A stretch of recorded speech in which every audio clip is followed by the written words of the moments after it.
Welcome to the podcast series Talking Success, connecting the global FinTech community. I'm Stacey Jafta, and today I'll be chatting with Elizabeth Hoemeke, CIO of One Inc. One Inc. provides insurers with the capability to give their customers what they expect: choice, control, convenience, and continuity. Hi, Elizabeth. How are you? Hi, Stacey. I'm doing great. Great to be here. Happy to have you. How's your day been so far? I know you in the morning, I'm in the afternoon, but Yeah, so far so good. Every day starts out with a bang. I've got team members all over the world, so sometimes my day starts pretty early in order to catch them in the office. What time do you usually start? What does that look like? Some days, around 6 a.m., depending on which team I'm talking to. And some days it goes a little later in the evening because I either catch them on the front end or the back end of their day. But yeah, it's not every day. But it's when we need to. And, we're willing to do it because we love working with a diverse set of resources. I love that. Are you more of a morning person or a night owl? What was that like for you? Do you prefer working in the night, staying up late, or bright and early? Oh, I'm definitely not a night owl anymore. I probably would have said that early in my career, but now I find I am a lot fresher and I make a lot better decisions after a good night's sleep, first thing in the morning after my coffee. I relate to that. Okay, Elizabeth, let's just jump right in. I'm eager to learn more about your career, but essentially what led you to join One Inc. and become the CIO? That is a great question. And I think this is probably a piece of advice that I would share with anyone. It is so important to build a really strong network of relationships and advocates, both inside your company and outside. So I would attribute that to the reason why I was given the opportunity to compete for the CIO role at One Inc. I worked with Ian Drysdale, who is our current CEO, for many years at our previous company.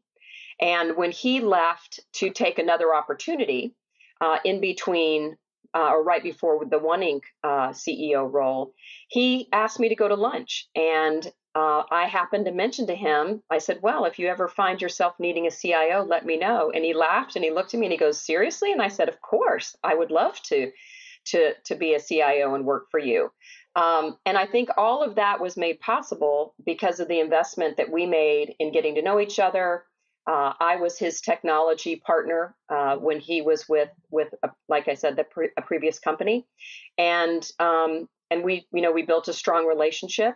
And I think that's super important. And I think it's also super important to build those strong networking relationships outside of your company, not only because it gives you access to so much information and help and experiences and perspectives, but also you never know who might have the next opportunity. I'm in business development in my current position, so I'm client facing. I'm meeting a lot of new people every single day, so that's easy for me to network. How about somebody that's more on the tech side? What advice would you have for them? In your community, I guarantee you there are all sorts of probably nonprofit type organizations or networking organizations. In Atlanta, there are probably 4 or 5 kind of associations that are grounded in networking, meeting vendors, getting product demonstrations, and then all of them also usually have a philanthropic aspect. So the work that they do benefits a nonprofit. For example, there's one that I work with where they connect companies with nonprofits so that the company can help them advance their nonprofit's mission through the use of technology. There might be another one that works a lot with school-age children and helping to provide them with laptops and other technology. So I would say look for organizations that are built around technology professionals, CIO roundtable groups, women in technology. It tends to be a big one in a lot of cities, and get involved in those. And that's a fantastic way to actually learn a lot about technology and your industry and the products that vendors may be very useful to you, and also to meet those community contacts to build that network. I love that. I love that piece of advice. You were hyper-focused on becoming a CIO over the 5 years leading up to you joining One Inc. What did that prep look like, and how did you position yourself to achieve this?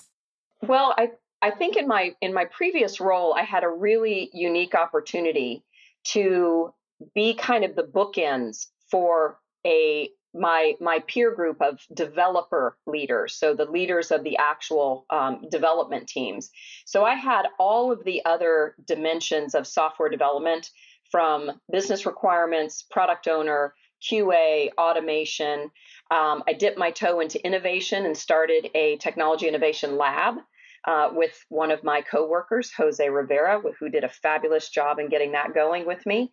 And so I got an opportunity to really get into a lot of different areas. I also partnered very heavily with our infrastructure leadership team and really helped them to provide better services internally to internal users.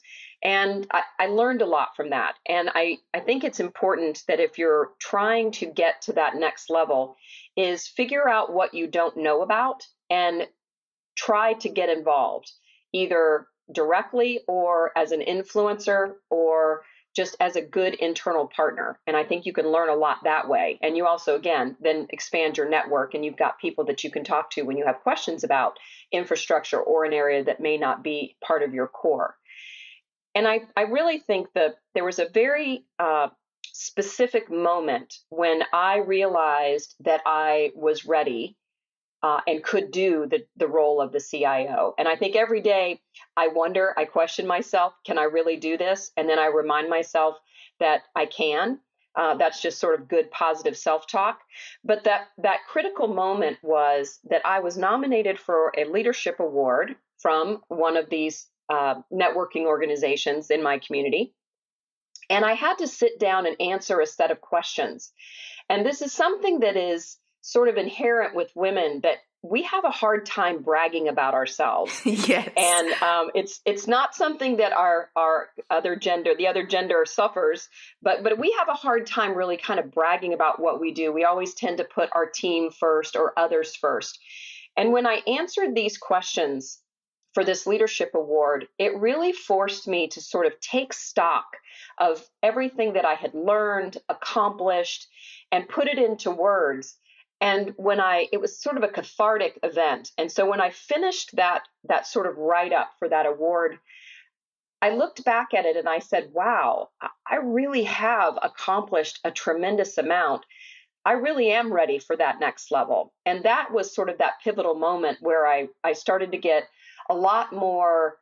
became a lot more open to taking those phone calls for people who were looking for CIOs. Yeah. And I think interviewing for a new role, particularly a more senior role, is a great opportunity to practice and to get comfortable sharing, what you've accomplished and what you're really good at and what you bring to the table for a new organization. What interested you in the role of CIO? Did you see somebody that you aspired to be like? What about it intrigued you? I think that as you have different roles in your career or move up in the technology ranks, and I was given this advice by a previous boss of mine, who I learned a tremendous amount from. He said, whenever you start to work for someone new, the learning curve, the things that you can learn from that person, it's exponential. You're going to learn a lot. And then you're going to get to a point to where that learning curve kind of plateaus. And you'll always learn a little bit more from that person, but it'll level off. And then it's time to go and work for or with other people so that you can continue that learning journey. And what I found was I got to the point to where that learning curve was starting to get a lot shorter, that there were always things I could learn, but not as much. And so you get to a point to where you start to say, I think I could do that better. I think I have better ideas for how we should solve that problem. Yeah. Or I might organize the group or the team, or I might hire someone different for this role. And you start to kind of look at what your current leader is doing, and you start to become comfortable with the fact that you might be able to do it a little differently, maybe a little better. And I think that's that's when you really start to get good internal momentum about reaching for that next role, which is kind of what I did. Is I got Yeah. to the point where I really felt like I was ready. I had great ideas, and I wanted to be in a position to be able to implement those. I remember you mentioning that once you became CIO, you realized how people-centric it was. Was there any other surprises once you achieved that? Oh gosh. Yeah, I would have thought when I went into the role, I would have thought that having to make technology decisions was going to be the most challenging thing. Yeah. Turned out that wasn't. That surprised me because one of the aspects is you're really not alone at the top. Yeah. I am a part of an absolutely amazing leadership team. My peer group helps me every day. I believe I help them. And I have a lot of trusted advisors built into that ELT group, that executive leadership team.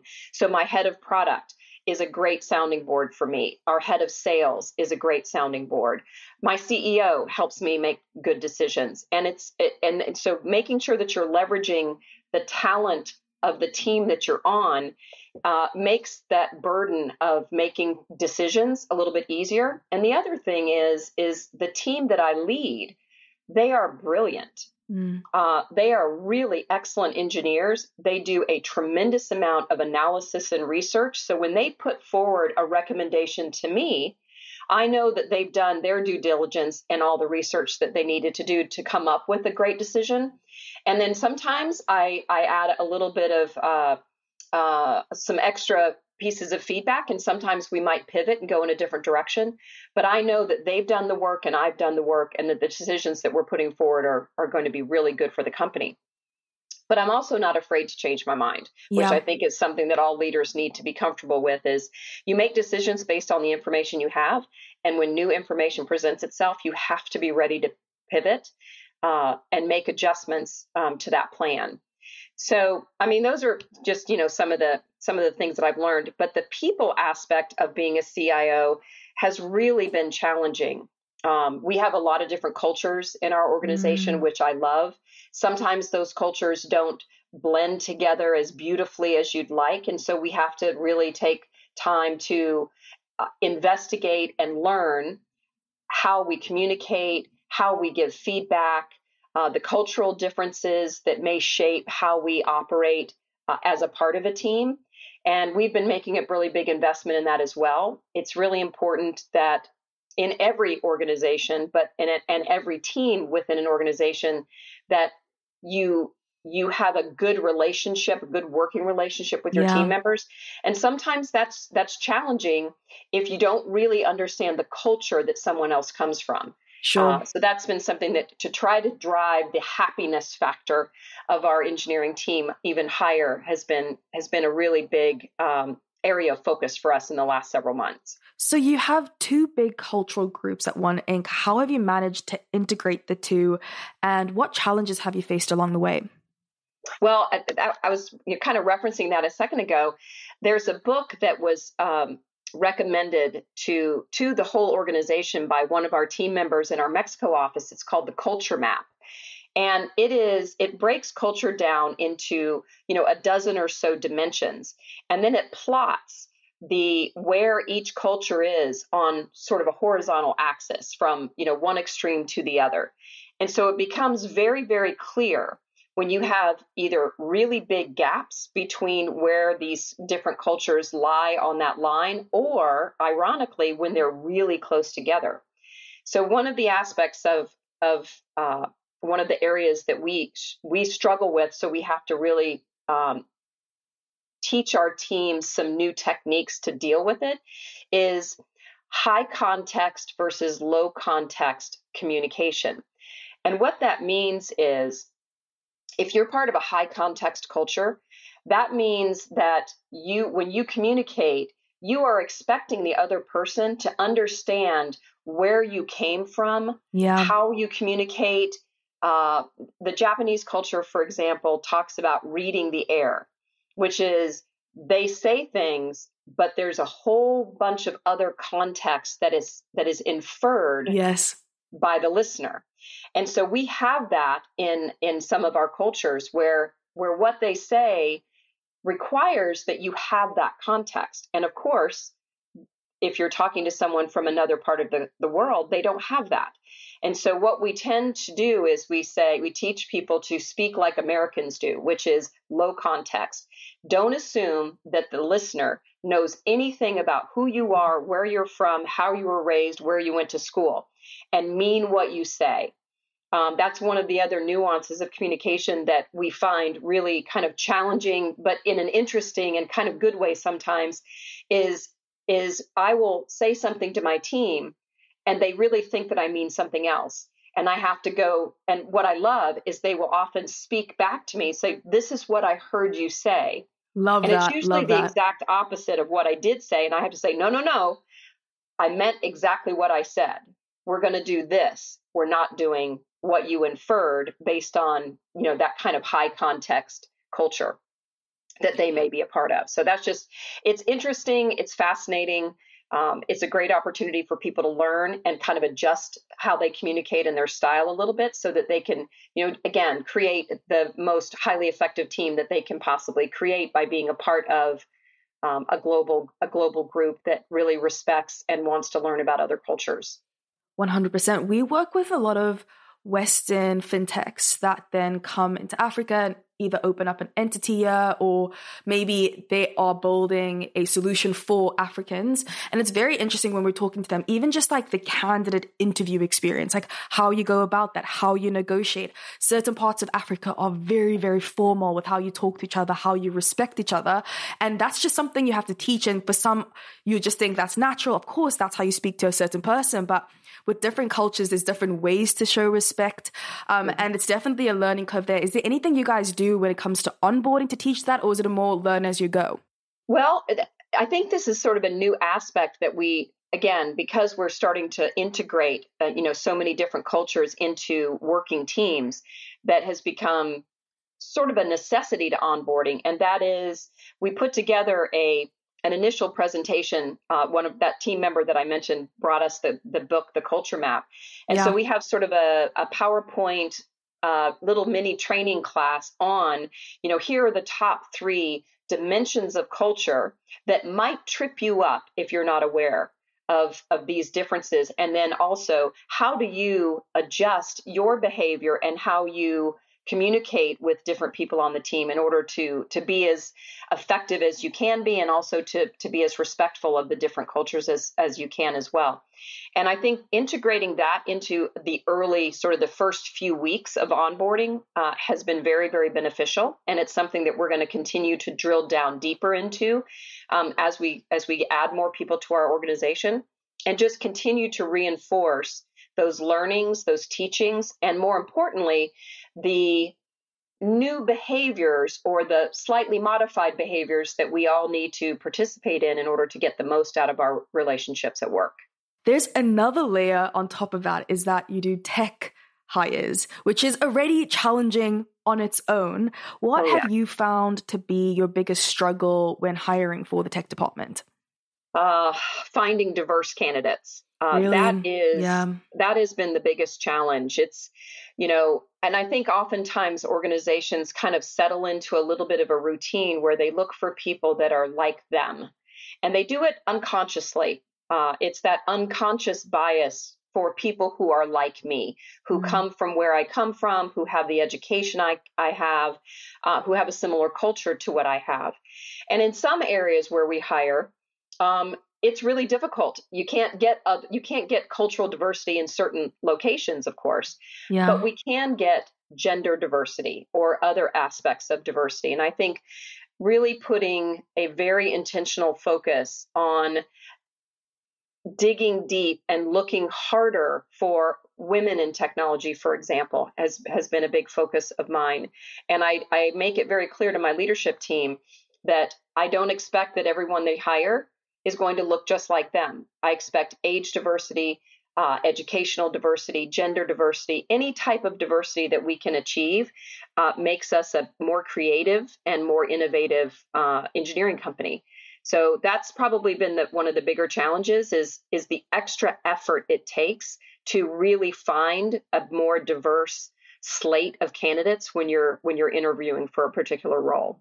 Is that challenging when there's like panel interviews? I'm sure then everyone has different opinions on everyone. What does that look like? That has probably been one of the things that I've noticed recently I couldn't that's imagine, really yeah. kind of challenging. Is I'll have two different people on a panel, and I just sat on one last week, and they had wildly different opinions about this Yeah, particular yeah. candidate. And unfortunately, I found myself in the tiebreaker role. So I sided with one and said, I think this person has such a unique perspective, and their work experience is pretty different from the way that we operate, and that would be good for us because again, it brings in diversity of experience, diversity of approach. And so we're gonna go ahead and advance with this particular candidate and see how they do in the technical interview. But I do think it's important to surround yourself with people who don't necessarily do things the way you do or think the way you do, and I think that makes us better as an organization. I interviewed somebody on the podcast last week, and they were telling me they're a fintech, and they were telling me they prefer not to hire people from fintechs. And I was like, wait, what? Like, I'm so confused. And they were explaining that they prefer to hire people from different industries, even banks. And I was like, okay, most of my clients prefer not to hire from banks as they're really corporate. And he said he loves to bring people in that have different perspectives, have different experiences, come in with a fresh set of eyes. It was a very, very interesting perspective. I totally agree. I totally agree. You kind of get sort of stuck sometimes thinking that you need to hire people that have worked in your industry, Yeah. or in my case, have payments experience. Yeah. And while that is important, that shouldn't be an absolute criteria, because you can take someone from retail that has a really strong, UI UX background in dealing direct to consumer. And if our customers are not consumers necessarily, but maybe they're insurance carriers, that perspective still makes us better because it helps us enrich the end user experience, be it a consumer, an adjuster, a vendor, or one of our employees of one of our carriers. So I do think I totally agree. So you want to have interesting. you want to have the best of all, but Yeah. I do agree it's a great opportunity to be able to hire a lot of diversity from industry as well. I just want to be a fly on the wall into like an all hands meeting and everyone just having vastly different opinions, coming to a conclusion. That is just another thing. That's for another day. I would love to pick your brain about that. But Sure. something I'm curious about is you mentioned having a massive focus on women and hiring women. What have you done at One Inc. to ensure you have a good pipeline when interviewing?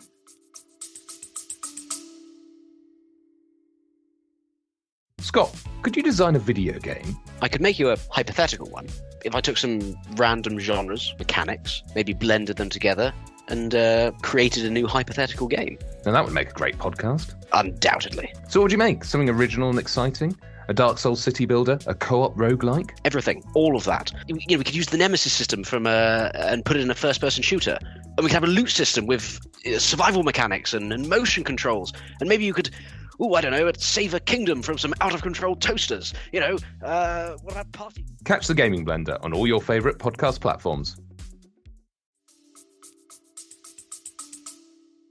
So we have internal and external recruiters that are always scouring for talent. And I have asked that they make it a priority to ensure that they are looking for women engineers. We are also starting to dip our toe into college campus recruiting, and we've picked out a number of universities in the areas where we have, our offices, some out of the country, some in. And that also is a focus, is don't bring me 5, men that all have similar backgrounds. I want to have, as much diversity as possible. And I do ask that they really put a priority on finding women candidates for all of our different roles. And again, you have to recruit women a little differently. Women that are currently in a role with a company are usually not, their resume's not out there. They're not open for opportunities. Very and loyal. so you really have to, kind of use your friend and family network. Use your external networking contacts to say, who do you know that would be good? And then you have to actively recruit them out of their current organization, which frankly is how I've been hired every time, as someone has reached out to me when I wasn't looking for a new role and said, would you be interested in talking to us about this? And, the answer should always be yes, because again, it's good practice. But it often does lead to a really interesting, amazing opportunity to do something new. Love it. The last question I have for you is, while your product is maturing, how do you balance staying innovative? This one's tricky for a lot of businesses. You're wanting to see the direction your product's going in, but you want to stay on top of it. What advice do you have?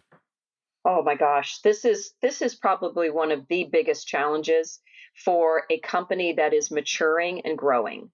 Once you have a set of products under your belt that you are doing ongoing maintenance, enhancements, extending those products, you start to incur a much bigger part of your resource capacity is devoted to managing, maintaining, enhancing those products.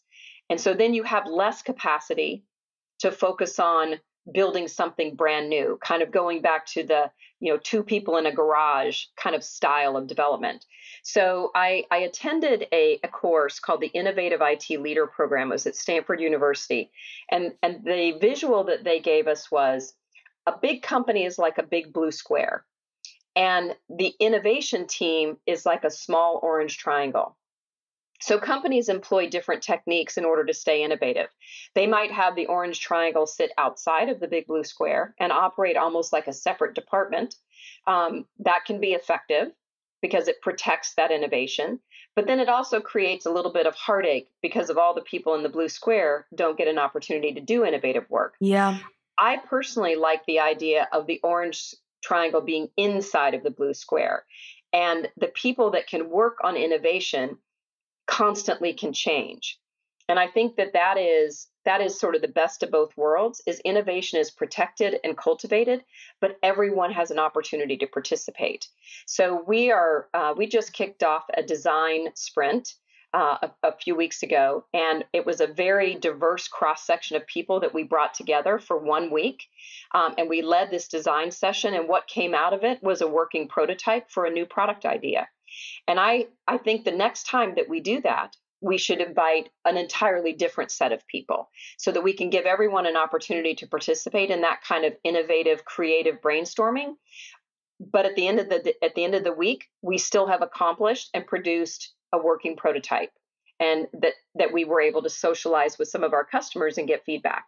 I think if you can maintain kind of that rotational philosophy around innovation, and also carve out a little bit of capacity in everyone's day for them to focus on whether it's applied research or looking at new technologies and how they might help our company, or just doing, small group sort of ad hoc projects to say, hey, we came up with this idea we think might be a good new product feature, and give them 10 or 20% of their time to focus on that. I think that's another really powerful way that you can maintain those creative juices within your engineering organization. Okay, I don't mean to put you on the spot, but how do we stray away from innovation for the sake of innovation? So, for example, I'll take a very, very mature app. Instagram has just gone through a massive makeover to the point where they're completely losing engagement, where the amount of engagement has shrunk down to a third.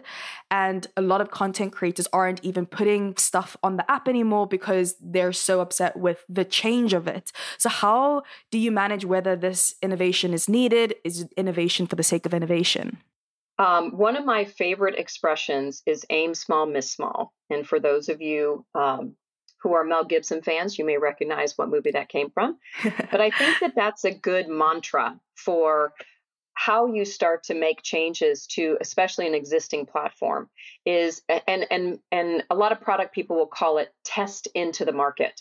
It's make a small change, float it out there, maybe do some A/B testing, or find a way that you can measure engagement, which all of those tools, those analytical tools, are available to give you immediate feedback on click-throughs and how much time people spend on a particular page or what have you. But I think aim small, miss small, or testing into the market is critical. And if you remember early in the podcast, I said, I reserve the right to change my mind. Yeah. Like, from a leadership perspective, you have to be open to realizing or recognizing that you may have gone in the wrong direction, and you have to be able to have the courage to make a course correction. So if they're losing viewership and they have made changes to the platform that are not sitting well with people, they have to be ready and willing to revert back or to pivot in a different direction to try to get that momentum, swung back in their favor. But I think part of it, sometimes we get so committed to an idea. For example, no one is ever going to stop printing photographs. We all want camera with film. And that kind of mentality has destroyed some industries and some companies because they were so committed to their idea that they didn't read the audience. They didn't see what was happening right in front of them. Blockbuster is another example. We have to be so Netflix careful that we don't get so committed to our idea that we just completely miss the bus. Elizabeth, thank you so much for being on the podcast. It was a delight to have you on. Thank you so much. It was so great to talk to you, and good luck. Thanks so much. Where's the best place for listeners to reach you? LinkedIn is probably the most efficient way. I try to get out there and check it a couple of times a week. I like to keep a finger on the pulse of what's happening in my industry and with my my LinkedIn peer group. So I think that's a good way to reach out. Fantastic. Thanks again. All right. Appreciate it. Thank you for listening to this week's episode of Talking Success, Connecting the Global FinTech Community. Feel free to follow us on LinkedIn at Talent in the Cloud. And if you're interested in exec talent, expanding your team, or you yourself are looking for a new, exciting change in your career, check out our website, talentinthecloud.io.